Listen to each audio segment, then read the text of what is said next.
नमस्कार मंडळी, मी पल्लवी तुम्हा सर्वांचं खूप खूप स्वागत करते माय ओन वर्ल्डमध्ये. आणि आय होप तुम्ही सगळे चांगलेच असाल आणि तुमचा दिवस चांगला जाईल.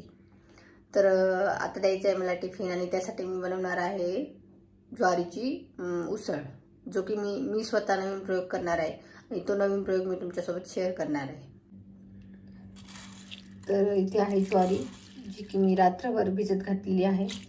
आणि रात्रभर भिजत घालून ही ज्वारी काही असं वाटत नाही की मुरली म्हणून, अशी फक्त कडकच आहे अशी.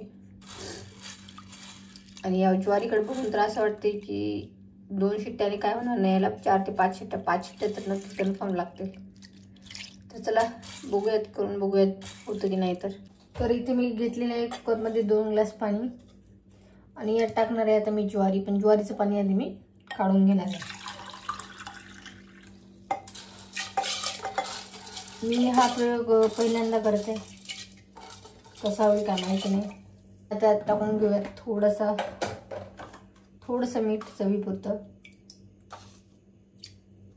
आणि थोडीशी हळद. मिक्स करून घेऊयात. तर जोपर्यंत ती ज्वारी शिजून होत नाही तोपर्यंत आपण त्यासाठी काय काय लागणार आहे फोडणीसाठी ते चिरून घेणार आहोत. तर इथे मी घेत आहे सर्वात आधी कांदा. आणि कांदा झाला की लसूणही लागतो, तर लसूणही घेणार आहे मी काय बोलतात लसूण काळा झालेला आहे, कांदा धुवावा लागतो. आणि बाहेर वातावरण एवढं छान आहे ना, रात्री पाऊस पडला होता, तर आता छान असं ढगाळ वातावरण आहे. अजून पण पाणी म्हणजे आभाळ उघडलेलं नाही, असं वाटते की पाऊस येईल, म्हणजे पाऊस येण्याचे चान्सेस आहेत. पण काय होतंय काय माहित. एवढं सुंदर वातावरण आहे की असं वाटतं बाहेरच जाऊन बसावं वर छतावर. कांदा चिरून झालेला आहे माझा गप्पा मारता मारता. तर असा पडलेला आहे पाऊस आणि अजूनही आहे ढगाळ असं वातावरण. आणि ही आहेत माझी झाडं. माझं आवडतं झाड आहे, जरा जास्तच आवडतं झाड आहे, जेड प्लांट. छोटा बेबी, माझा छोटा बेबी येतो विराज नंतरच. याला तर कधी फुलं येणार देव जाणे, कधी येतात काय माहित. काय उपाय असेल यावर तर सांगा बरं. नेमकं काय खतबीत द्यावं लागतं, काय करावं लागतं. तर वातावरण आज एवढं सुंदर आहे की मी स्वतःला राऊंड मारण्यापासून रोखूच शकले नाही. छान असं ढगाळ आणि पाणी पडलेलं, थंड थंड गार वारं सुटले.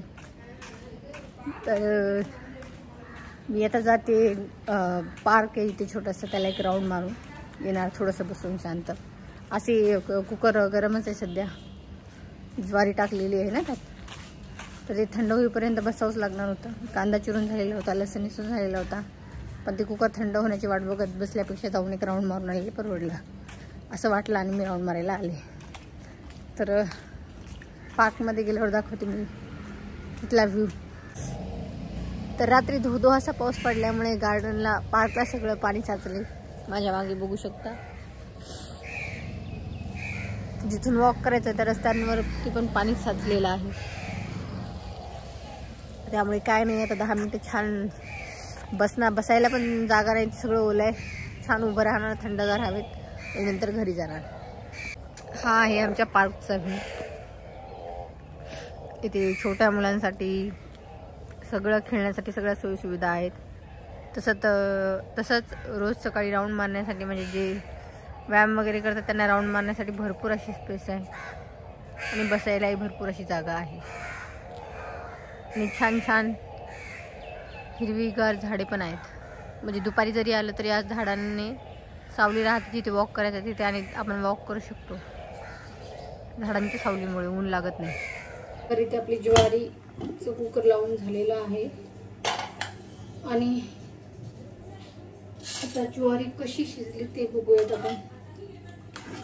आणि जास्त झाले मी माहिती झाले,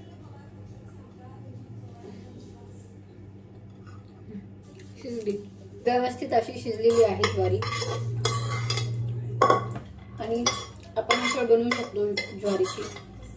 उसळ पिचकणार नाही, छान अशी होईल. असं मला वाटते पर्सनली. बघू आता. तर टाकून घेऊयात एक उकळी तेल. तेल गरम झाल्यानंतर आपण त्यात टाकून घेऊयात जिरे. तर तेल चांगलं असं गरम झालेलं आहे. आता त्यात आपण टाकून घेऊयात जिरे. आणि जिरे चांगलं परतून म्हणजे चांगलं झाल्यानंतर त्यात टाकूयात कांदा. टाकून घेऊयात थोडीशी हळद. आता हे आहे लसूण. यात एक मिरची टाकून कुटून घेतलेली आहे मी.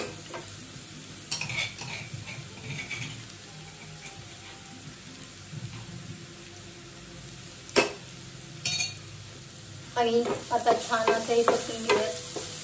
आता यात टाकून घेऊयात आपण चटणी. चटणी खूप जास्त तिखट आहे त्यामुळे थोडीशी टाकणार मी. छान परतून घेऊयात. ही घरची चटणी आहे माझ्या आईने दिलेली, त्यामुळे ती खूप जास्त प्रमाणात तिखट असू शकते. आणि आता फायनली आपण आपली ज्वारी टाकून घेऊयात.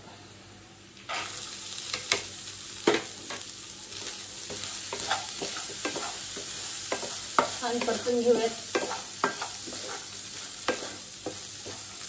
थोडीशी टेस्ट करून त्यात मीठ आहे की नाही बघूयात. थोडंसं मीठ लागेल.